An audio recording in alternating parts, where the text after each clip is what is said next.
Hi and welcome to the Active Code podcast, brought to you by Aspire Active Partnerships. I'm Paul Griffiths and joining me each week on the pod is Luke Johnson. Aspire Active Partnerships is a community of like-minded business leaders who all believe that collaboration in the sports coaching and children's activity sector is essential for success. We've proven that working in collaboration does benefit business growth and essentially helps more children be more active more often. To combat physical inactivity, we need organisations that are performing at their very best. Organisations will only operate to high standards if they are led well. So, if we can focus on developing high quality leaders throughout an organisation, not just at the top, customers will experience higher quality services, which means heightened enjoyment levels and increased levels of physical activity. And if we do this at an early age, we know that we can build the foundations for a more active, happier and healthier life. The Active Code investigates what it really takes to be a successful leader and how organisations can combat physical inactivity. We won't be alone through this journey. We are joined by business owners and experts from our sector, as well as inspirational people from outside our industry. We'll understand the importance of physical activity to our guests, reflect on leadership experiences, and gain thought-provoking insights on how we can crack the Active Code and get more children more active more often. If you like what you hear, please leave us a rating and subscribe wherever you get your pods. Today's guest has years of experience under his belt in the children's activities sector. Starting his career with Fit for Sport in 2007, he helped the organisation become one of the most well-known children's activity organisations in the country. In a 10-year journey, he helped develop hundreds of people to operate in the sector and became head of training and development. Moving on to become head of ukactive Kids in 2017, his role at the non-for-profit organisation for the physical activity sector has seen him work with local and national partners to develop a policy-driven, practical approach to providing more opportunities for children and young people to be physically active. Now, as Director of Research, Policy and Communications for ukactive, he continues to champion the benefits of physical activity and plays a key role in the ukactive Research Institute. A very warm welcome to the Active Code, Jack Shakespeare. Jack, what does physical activity mean to you? Physical activity, I think it means different things to me, and it probably means different things to me across different periods of my life. I think it meant something different to me in school, and I certainly went through the highs and lows of physical activity in school, in and out of sports teams. And actually, I think I saw the worst of sport and physical activity in school at different points, and really had times and experiences through sport that were really quite negative, and hopefully I've sort of taken those learnings on. And then I think through life, physical activity it's meant for me as a young kid growing up in a single parent household with my dad. It meant being able to do things with my dad. I really sort of look back on physical activity and sport positively, and through those positive experiences of spending time with my dad at a young age. And then as I've sort of gone into adulthood, again, it's probably evolved for me, and it's been more about my own sort of physical health, certainly my own mental health. I know I'm physically active now because of the benefits I feel to my mental health. And 5 years ago had kids, and now it adds another layer to the meaning of physical activity. The ability to keep up with them is a layer to that. But also to hang out with them. The more active I can be, the more I am able to, like I say, keep up with them and spend time with them. So I think it's across my life course. It's meant different things. Yeah, I think with children, trying to wear them out as well, Jack. I think that probably helps. I think that's an innate motivator. I think that's a really good motivation. There's an Australian academic. I don't know if you come across him. His name's Dean Dudley, and he talks about physical literacy as being like this metaphorical bridge, and all the components of it, the confidence to be active, the motivation to be active, the ability to be active, and how it's a really nice bridge to your local community. And if you are confident to go and be active, it gives you more confidence to go out and connect with your local community, and sport and physical activity being a way to connect to your community, but you've got to be confident to do it. And I really like that. I really like that concept. It does give me a bridge. It gives me a bridge. It gives me, my confidence to go out and run means that I am confident to go out and see parts of my local community. My confidence to go and kick a ball around, having the physical competence or the motivation to do it means that it gives me that bridge to go to the local park with my kids to go and do that and spend that really precious time. I really like that concept, and I think, I sort of think about physical literacy, think about physical activity through that lens. Yeah, I like that. I've not heard of Dean Dudley before, but I like that. I'll certainly look into that in a bit more detail. You talked about your experiences at school being mainly negative, and I think that's probably something that a lot of people will resonate with, and something that probably still happens a little bit too often. So from a school perspective, why did you have negative experiences at school? Yeah, I think don't get me wrong, I had some really positive experiences as well, and they I'm sure they balance each other up. But you often reflect on the negative experiences, and I think it's the negative experience came with all the hallmarks of being in environments that were not inclusive, being in environments that were too focused on performance over enjoyment. Being in environments that really didn't cater for everyone's abilities, and being in environments that didn't pay the attention to being in a group and peer feedback and sort of peer judgment, as much as we all know that working with children and working with groups of young people you need to do. So I think it was the negative experience came from those environments that weren't set up right, and you don't know it as a young person at the time. You just think this is the way it is.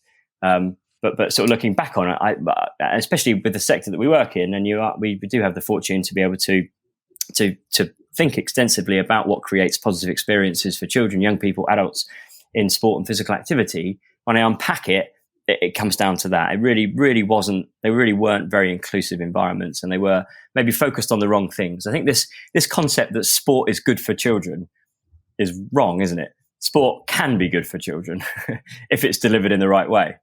So, and if we think that sport just by being sport is good for children, then it runs the risk of overlooking all the things that make it good, or we overlook the things that could make it good. And that is around inclusivity. That is around being a really positive environment.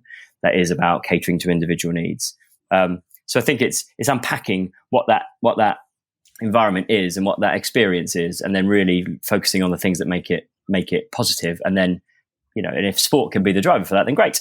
There are lots of other activities that can be a driver for that. But I think it's not thinking that sport is good as a default is probably a good starting point.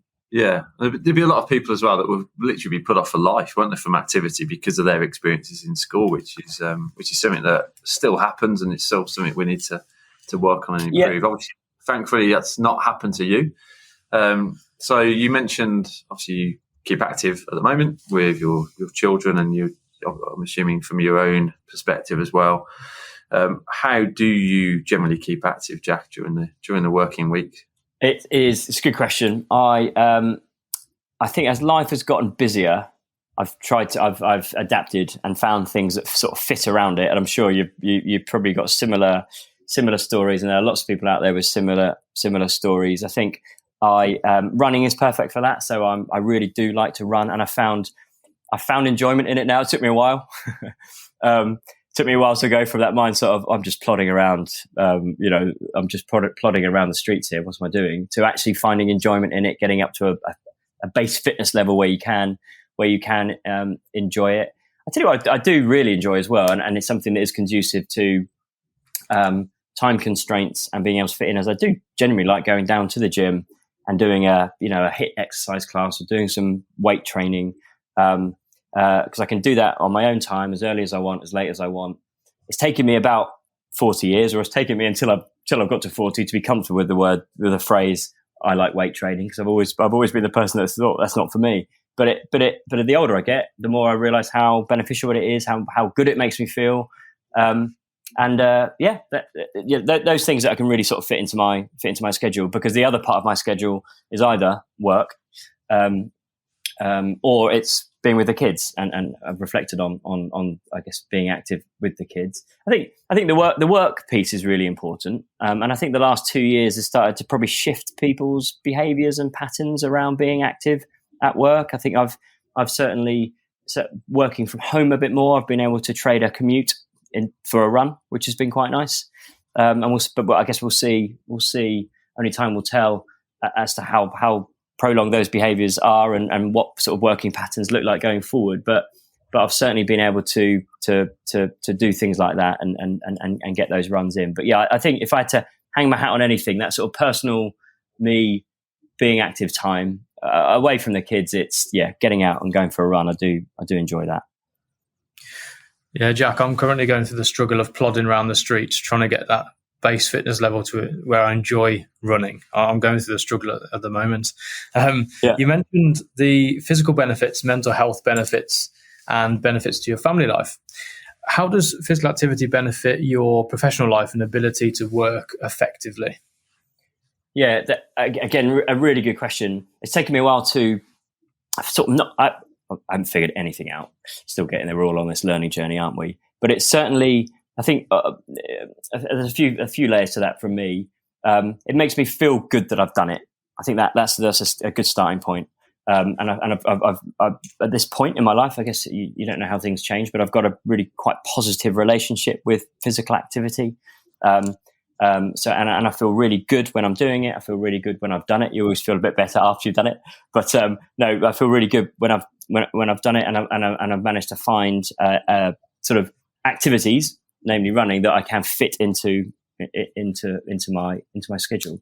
Tell you the other thing, this is non-scientific, but my ability to think clearly when I am out running is really apparent, and I tell you what, there's something in someone developing a very a user-friendly way to capture thoughts whilst you're running. If there was a better way to try and record your thoughts whilst you're running, because I went out before. I purposely scheduled a run in before I did this because I really wanted to be as clear-minded as possible.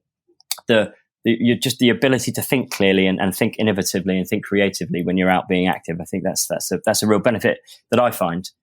It's just, but by the end of the run, you've forgotten 80% of it. But if you can hang on to the 20% you thought about, then you're probably doing quite well. But there's an invention in there somewhere, I think.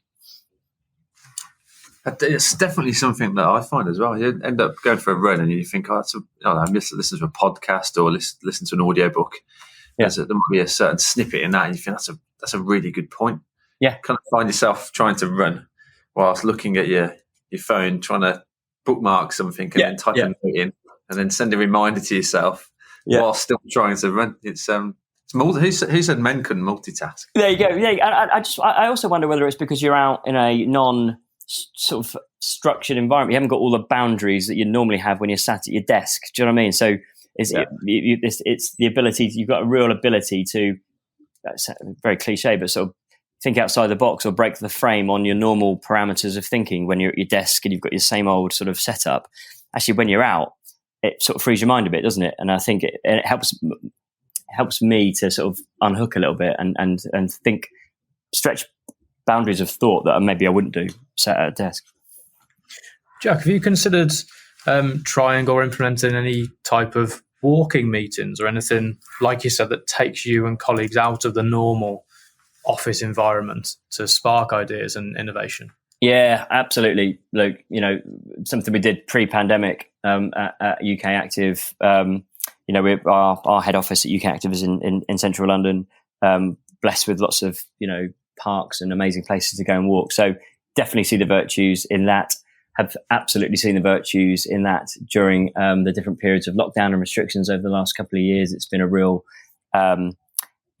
godsend, to be honest. The ability to get out and walk, I think we've probably seen the real virtues of that. But again, for the same reasons, a different environment and enables you to think differently beyond the parameters of your desk and your computer. So yeah, absolutely.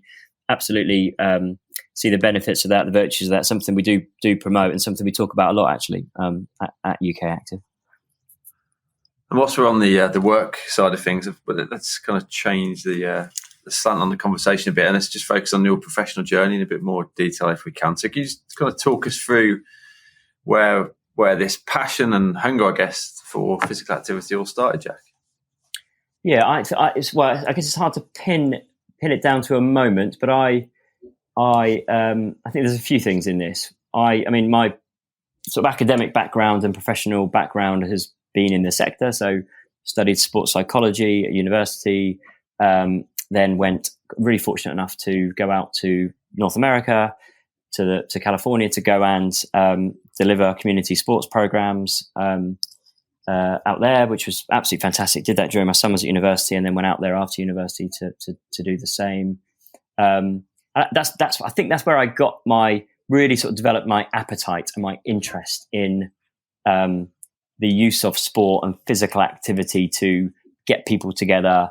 The use of sport and physical activity delivered in that positive way that we've already talked about, to really bring children and young people together, to give them opportunity to be together, to interact with their peers, to really create these very positive, very inclusive environments with that sort of sport and physical activity vehicle. Because once you get to that place and you create that environment, and you create that experiences, then people really do open up, and you really do see the virtues of it and everything that then comes with it.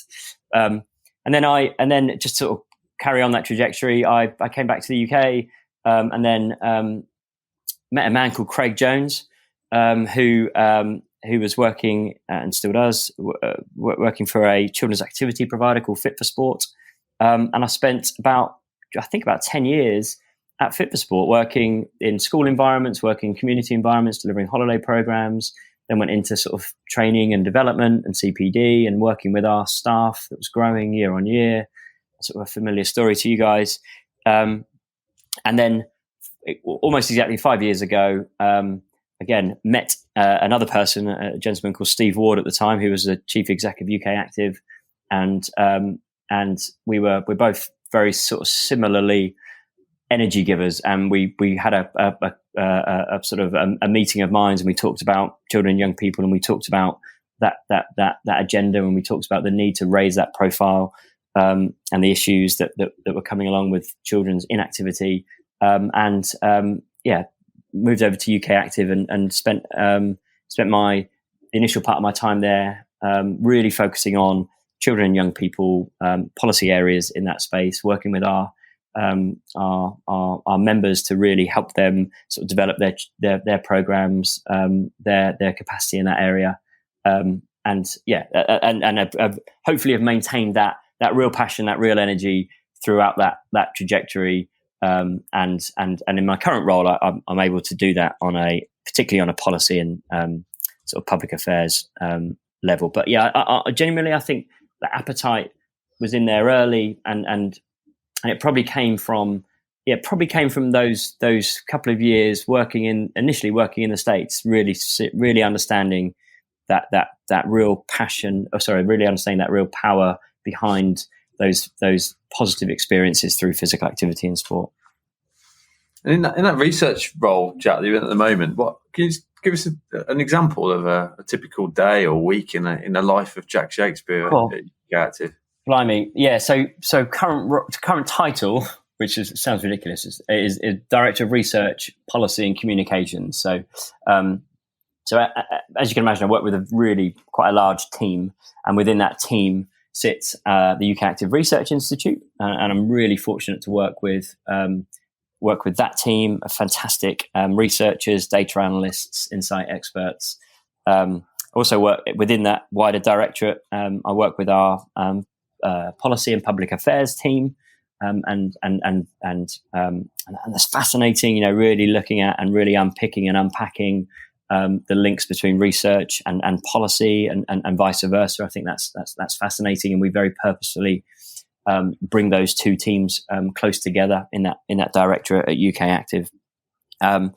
Also get to work with our strategic communications team. The broadcast piece. The bit that everyone sort of sees and hears. But again, that line between our strategic communications, our policy work, and our research and insight is really important. And also within that team is our standards and risks team. So UK Active, we We host a risk register for the sector. It's a bit of a lightning conductor for issues that come into the sector, often social issues that might cause barriers or issues, and we work with the sector to sort of overcome those and work through those. So, really wide directorate. I feel really blessed to and fortunate to work with those people. And my day-to-day, Paul, to go back to your initial question, is my main job is just to work with those people, give them the right platform, give them the right scaffolding, make sure they've got the right tools to be able to do their jobs to the best of their ability, motivate those people, motivate those people beyond the paycheck, really work with those people to and my teammates to really articulate our vision, our purpose, and make sure that we're all sort of rowing in the same direction, and create the best environment that I can. And we're all learning, aren't we? Create the best environment I can that's conducive to them doing the best job that they can, and that they can do it in a very motivated, a very happy way. And that's an ongoing process. so yeah, that's working with people. That's what I enjoy, and that's what I'm getting better at. And the research institute that you mentioned, Jack, can you share? Is there an exciting project that's ongoing at the moment, or something recently that's been launched that you look at and you think, yeah, this could really help shape the future of the sector? Yeah, I think really timely. So last week we launched our report on a social prescribing consultation that we've just conducted with the wider sector, and that's really looking at social prescribing and health pathways. And looking at how we really connect the dots between people coming in and maybe individuals, whether it's children, young people, adults that are maybe inactive or don't have an association with positive social association with physical activity, and really making sure that there are those very well supported and clear sort of referral lines to be active, to go to your local facility, to go to your local park run, potentially to go to your local gym, but importantly, not just signposting people to those opportunities or to those facilities, making sure that we understand what all those support points are along the way, so that they do have the confidence to carry on that journey. They do have the confidence. They feel like they've got the capacity to go and participate in that activity. And then, of course, making sure that when that person does get there, that it is that positive experience and they do want to come back. So that's not just get them along that journey, get them to the local facility, the local group exercise class, or the local gym, or, as I say, the local park run. But make sure that when they are there, it is a positive experience, and then we start to really unpack, what the components of what makes it a positive experience. The people that are there, the workforce that are there, and the training that they have. How inclusive is the environment, and that's fascinating to me. And I think those social prescribing and those health pathways or exercise referral pathways, that could be really game changing in looking at population level physical activity change. If we get that right, there's a real opportunity there to work much more closely with the health sector, with the NHS, to really start to work with populations of people that are less active, populations of people that don't have a current positive relationship with local physical activity opportunities. There's a lot of work to be done there, and there's recommendations in the report that we want to look at. But I think that could be really game changing in shifting the dial. So on the point of engaging people that aren't necessarily already engaged in sport or physical activity, Jack, on the ground, what does an engaging session look like, or community session look like, and how does that help people have that passion or develop that passion and love for physical activity and sport? Yeah, it's a good question. I think for me, ultimately, it's people's ability to find purpose in what they are doing, or have a purpose in what they're doing, and create a positive relationship with that experience. Experiences are often retrospective, aren't they? So you think about it after you've done it, and of course, there's a real job to be done during the activity, how inclusive it feels. But those feelings are much more longer term than the experience, the activity itself. So what do we want? What do we want? If we zoom in on children and young people, what do we want them to remember and feel coming away from that activity? It's that feeling that they've achieved something. It's that feeling that they've been included in it. There's that feeling that they haven't been judged on their ability to do something, but they've felt like they've stretched and they've grown in that session. Children, that feeling that they've had fun.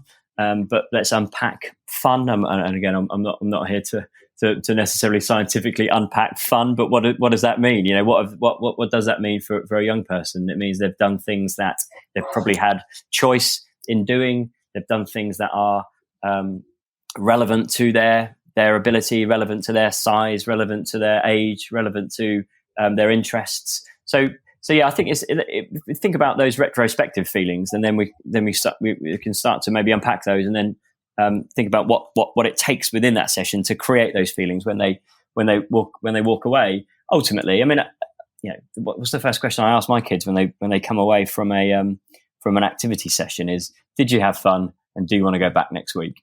If the answer to both of those is yes, then they've probably had a good time, and the people have probably done a good job there. But I often think about the feelings that children and young people have when they walk away from it, and if that's positive, and if it's enough for them to want to go back, then I think that's probably a good sign. Jack, have you got pulled into the activity sector again with regards to like hands-on delivery now that your kids are taking part in structured sessions? Have you been pulled back in yet? I've now got it's a good question, because I'm now starting to volunteer a bit. I couldn't, it's like when you have newborns, it's hard to, your time goes, doesn't it? So, and they're not doing it. So I had to sort of step away from volunteering a bit when the kids were younger, but now they're getting into a bit more sort of structured activities. I'm able to do that. So take two of the kids. I've got triplets here. So we've got 3 5-year-old boys at home. So 2 of them are now playing football on a Saturday morning, and I'm now sort of volunteering a bit down there and helping out. It's a grassroots club that does rely on volunteers. So there's a group of parents that do try and help out, and I do genuinely enjoy that. We recently set up a junior park run in our local town, so I volunteer there on a Sunday morning, and I managed to persuade one of the kids to come down with me on a Sunday morning. That's the issue we've got in our house as well. Obviously, you can't spend most of their years up until this point. I've managed to lump them into the same bracket. Come on, lads, we're all doing this. But now they're forming opinions at 5 years old, and they're choosing what they like and what they don't like. So, and who am I to argue that? So now it's just finding things that they all want to do. So yeah, but I do enjoy it, but I enjoy nothing more though than on a Saturday or Sunday afternoon, just taking a ball to the park and just running around with them in a very much a unstructured, free play environment. Sport doesn't belong to anyone, doesn't it? Football doesn't belong to the FA. It belongs to whoever's playing it in the park. It belongs to the beholder, doesn't it? And I see my kids enjoy nothing more than playing a no rules, no structured version of football in a park, and I think that's something to try and capture. Yeah, brilliant. Let's just focus on our sector, so the children's physical activity sector. What, in your opinion, are we doing well at the moment? What are we doing well? Yeah, I think we can't ignore the backdrop of the last couple of years. I don't think.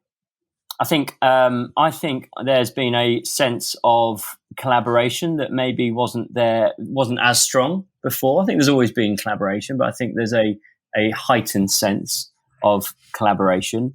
I think that the last 2 years have been extremely turbulent and extremely volatile, and it's tested the sector. I think back to 2020. So when did we lock down? March. Obviously, schools were still open. for children that needed school at that time. And what I saw, what became very apparent very quickly, is that our sector was needed. It wasn't a shut things down and our sector hasn't got a role. We were fielding calls, continuously from our sector and from schools saying, we need structured activities for the children that are still coming to school, and became very clear very quickly how essential our sector was, and it became very clear very quickly how much children needed our sector, how much schools needed our sector, how much parents and families needed our sector, and I think it really did step into that essential status, and I reflect back on that time, because very quickly the sector rallied around, and very quickly, it was because we were thrown into this situation. There wasn't the guidance coming out from government didn't include third parties continuing to work with schools at that time. So we flagged that with the Department for Education, and they said, "Well, you're right, there isn't." So we worked with the Department for Education, we worked with our members, our children's activity provider members, and we created a code of practice for third parties working with schools during coronavirus.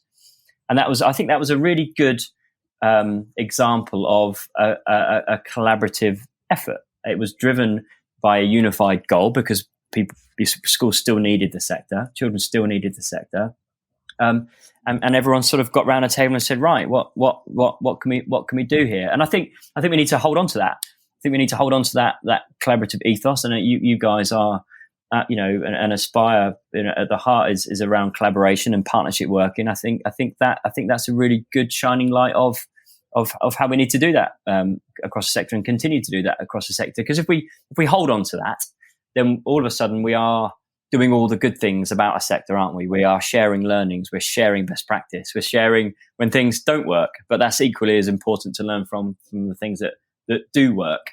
And I think that's something we need to get hold of, and I think we are doing that better now. I think really importantly, it's we can't forget why that was all important. We can't forget the benefits that came out of that and the positives that came out of that. So let's not go backwards. Let's certainly not go backwards on that. Let's drive forwards on that. Let's really start to talk, continue to talk, continue to work in those networking ways, those partnership ways, because I generally think that's how we drive the sector forward. And back to my initial point there, let's not forget how important the sector is. We should be really proud of how the sector stepped forward during a real time of need for children, particularly vulnerable children, that were still attending schools, in the time of lockdowns. The sector should be really proud of that, and we should really hang on to that essential, that essential status, because it is essential. And now it's okay. Well, what does that mean going forward? And what does this collaborative sort of ethos mean going forward? How do we? I completely agree with you on that, Jack. No surprise. But how do we, as a sector, shout the importance of what we do and the impact, if you like, that's had? Because I think sometimes that can easily get missed. Another 2 years down the line, we could be back to square one. So how do we make sure that impact that we have had as a collective across the country over the pandemic is having an impact going forward? Yeah, no, it's a good question. I think we need to. I think measuring that impact is an interesting question, isn't it? I think there's probably a realm of thought and a piece of work and wider conversations around what measuring success looks like. I think because ultimately what we choose, we as a sector or government or whoever, what they choose to measure often dictates and determines policy and practice. Our sector often isn't able to really shout about the true impact of what it does. We work very closely with the sort of the leisure sector, gyms, pools, leisure centres, and wider sort of community sport on measuring social value and what the social value is the sector, looking at things like employment metrics and decreases in antisocial behaviour metrics. What's the impact of a local community centre on the individuals around it when they use it? And I wonder whether there's an opportunity for the sector to really look at what we are measuring and what we are determining as success. Is there an opportunity to look at the social value that's driven through the children's activity sector? When we open up when a children's activity provider runs a holiday program in an area, whether it's in a school facility or another facility, what's the social value capture of that?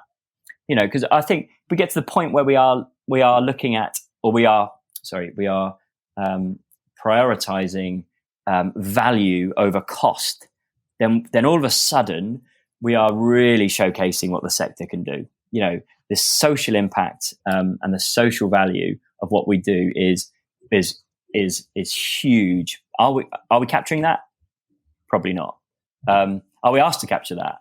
No. Are we asked to capture that from the people that often use our services? Probably not. But can we get into that point? Because if we start to do that, then wow, we're getting some really big positive outputs there. And I often think about that. We run a program called Open Doors, which I think you guys are familiar with, that looks at unlocking school facilities during holiday times in low-income areas.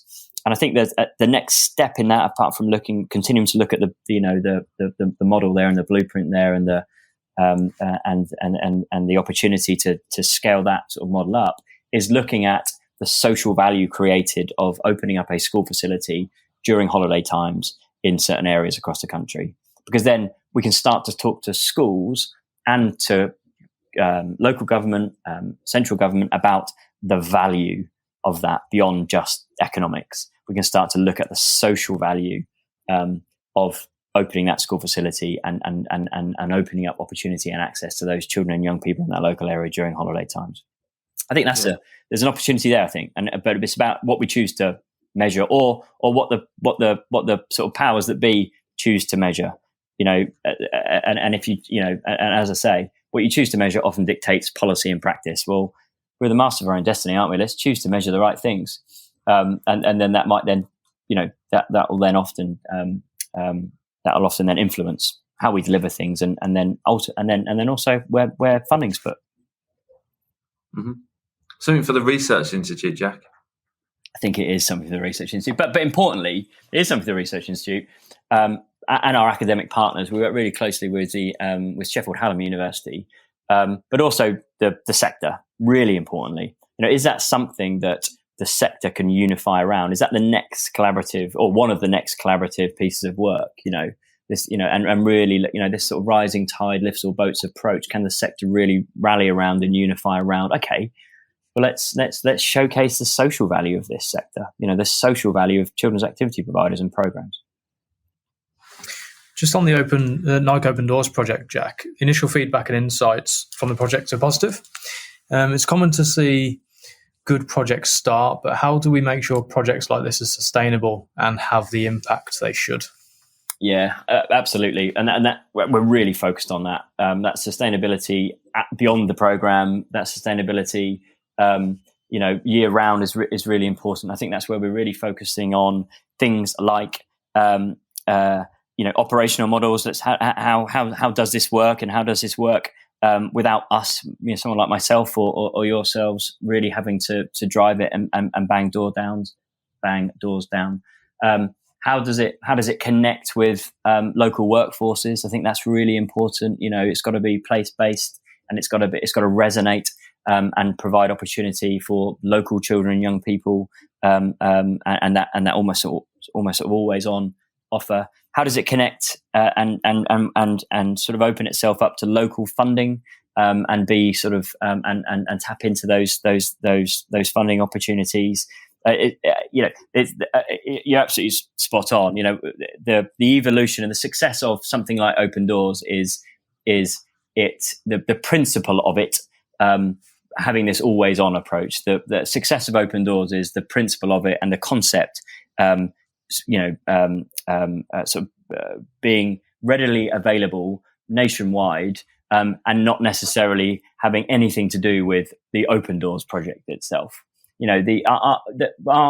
Our sort of approach in this is that every child in the country should have access to activities, positive experiences and activities during holiday times. And lots of people do not, and we know that. And back to our research institute, we've done a lot of work in this area around the impact of school holidays on children, and how children from low income backgrounds are disproportionately impacted negatively by inactive school holidays. So for us, the approach into Open Doors is, well, let's look at this. How do we look at what facilities are available? How do we look at access and opportunity to sport and physical activity? How do we democratize this? But look, you're absolutely spot on. Sustainability is absolutely key, and again, it has to come with the whole sector behind it. But the success for us is the principle of it is ongoing. I think what it's also done, and this isn't just Open Doors, this is the whole sector, and our research and our other people's research, and people working in this space is really sort of making this a visible issue. Do you know what I mean? So really talking about it quite publicly, talking about it and making it really visible. There's been some real progress in this space. The Department for Education now have and the Treasury have committed to 3 further years of funding for the holiday activities and food program. That's really positive. And I think in some way that's because our sector has really gotten behind this and really showcased A, the importance of it, and B, a very, very sort of a range of ways in which we can approach this. It's a collective effort, 100%, but sustainability is key. Absolutely. Just on collaboration, on that focus, are there any other sectors that you look at and you think our sector can take a lot from that or learn from that? Yeah, well, I think there's loads. Obviously, I don't work in any other sectors, but I often find the most inspiring or most useful things from outside of the sector. If we, I think we may have said at the beginning of this, if we continue to speak to the same people, we're only going to engage the same people. So we've got to take on ideas. We've got to take on knowledge transfer from outside of our sector. I think there's a lot that our sector, and it's another sector that's closely linked to our sector, obviously, but there's a lot to be learned from the youth sector. And the ways in which we create those positive environments, the ways in which we communicate with young people. I think there's a lot to be learned there.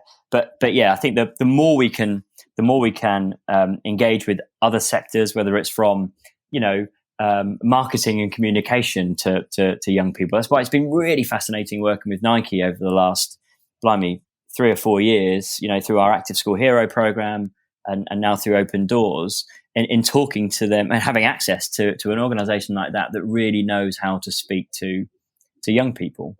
It's something that we can absolutely learn from. They do have that expertise. So yeah, I'm really interested in that. I think diversifying the people around the table is really important, but it can't just be those one-off sort of token conversations. How do we bring people from other sectors into our sector to have a look at it, and really start to apply some of the things that they've learned in their sectors into ours. And we've got to be open to that. And if we've got any chance of shifting this dial on raising physical activity levels, I think opening up our sector and engaging with other sectors is really important. You don't know what you don't know. And so let's go out there and find things out. Jack, could leadership be better in our sector? I think it'd be better everywhere, can't it? I think we're always learning. I think there's not a finished product, is there? I've been on my own leadership journey, however comfortable I am with that word. I'm sure you guys feel like you are as well. I'm sure everyone in every seat in any organization probably feels like they're on their own leadership journey. I think can it be better? I guess the stock answer to that is yes. But I do think there are some brilliant leaders in our sector. But yeah, I think we're all on a journey. And as long as I think the most important thing is that everyone maintains an appetite to get better at what they do on an individual basis. And also, this is something we talk to each other a lot about within UK Active and within my team. This group commitment, this collective commitment to always want to get better, to always want to create things that are more inclusive, that are more positive, that really sort of embrace this. We don't fail at anything; we just learn from things that didn't quite go well the first time round. I think leadership can be better, but it can be better everywhere. But as long as that appetite and commitment to getting better is there, I think we're probably going the right way. And Jack, the $1 million question, we've talked about a lot during the pod already. What one thing do organisations in our sector need to do to crack the active code and get more children more active more often? It's a great strap line there, Luke. Good question. Is there one thing? Well, there's no silver bullet, clearly. I think if you were to condense it down, if I were to think about one thing, I'd probably just be talk to each other. That is, it genuinely, there's no one product or one program or one way of doing things that is going to magically shift this dial. I think the one thing, the one concept that really does drive best practice, the one concept that really does drive innovation, the one concept that really does drive creativity, breaking that frame is an ability to talk to each other about what we are doing, and at the heart of that is that ability to form networks, to create environments and forums that are inclusive, that people do have the confidence to air their opinions, to air their thoughts and air their ideas. And the more we can do of that, I think the more we will collectively, the small things will join up and we'll start to, I'm sure we are already, but move in the right direction. But yeah,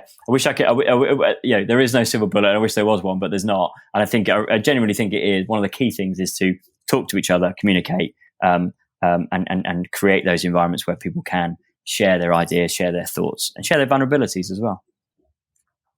Absolutely. You referenced your leadership journey, Jack. Are there any podcasts, books, or people that you would recommend to those listening who want to develop their leadership skills and progress as a leader? I thought about this before coming on. A book. I do read lots actually. When I first came to UK Active, I asked the current chief exec at the time, Steve Ward. I said, "How do you know everything?" And he said two things. One, you can't know everything, so don't put that pressure on yourself. And I think that's really nice. Accept and acknowledge that you'll never know everything. It's an amazing life hack that it just takes the pressure off yourself. Also, transmit that message out to the people you work with because it takes the pressure off them as well. Anyway, that's aside. The second thing he said is I read a lot. And I've really tried to adopt that. I do read. Try to read a lot when I get time.